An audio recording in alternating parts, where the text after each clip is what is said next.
Welcome back to the channel. Guess what? I've gone and decided that I'm going to enter a race day.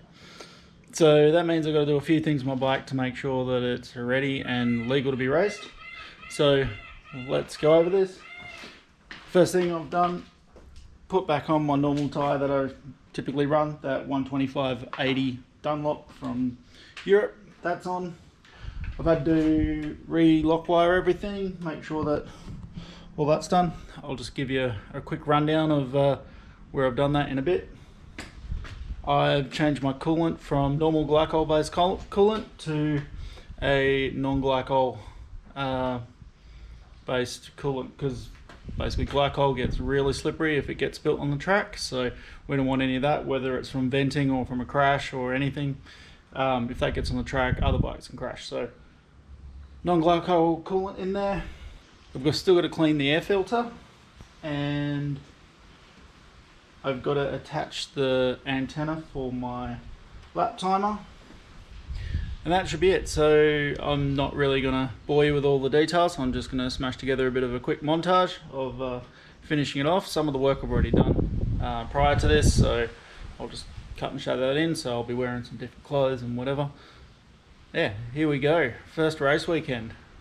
Can't wait. Okay, lock wiring, pretty simple.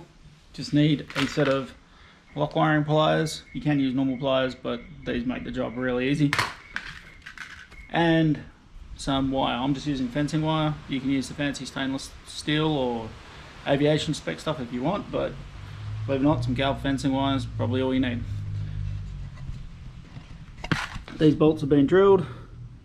See down there. These bolts especially use a really strong carbide bit. Get some, what is it? Yeah, carbide bits, 2mm, 2.5mm, and then easy enough to drill through. You may need a couple of them to get through. Feed that through.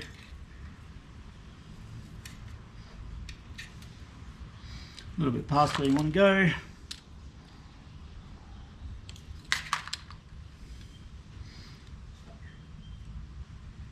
Clamp at about the same point as that bolt hole is. Give it a twist. Should be about right.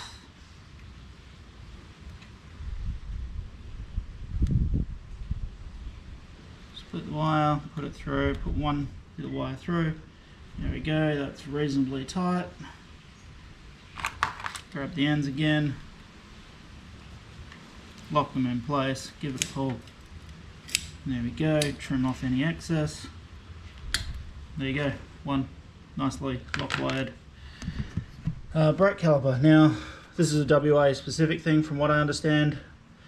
Check your own rules as to what your bike needs. Generally, where bolts that get removed frequently, or anywhere where coolant enters or exits the, not coolant, fluids enter or exit the bike. So, radiator cap, oil filler, drain plug for the coolant. I have done, let's see if I can get this under here. That's the sump plug is wired.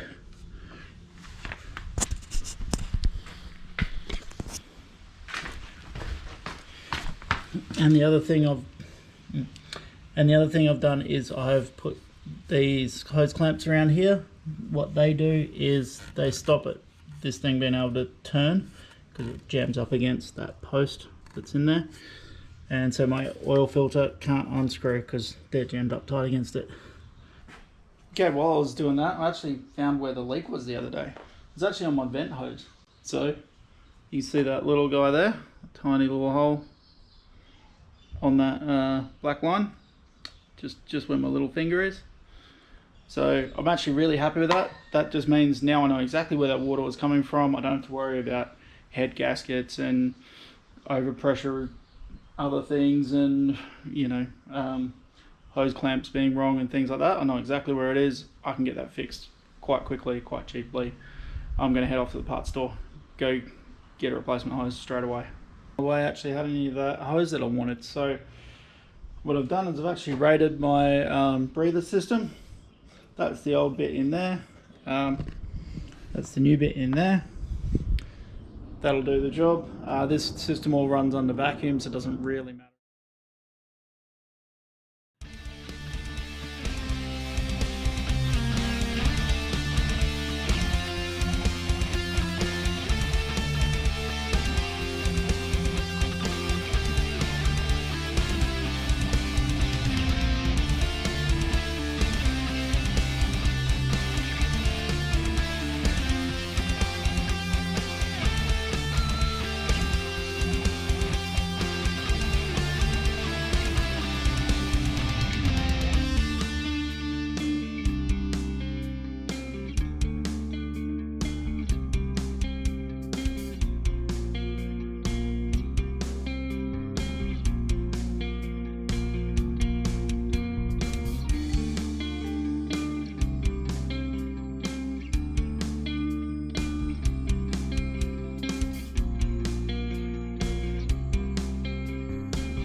Okay, she's all together, all ready to go.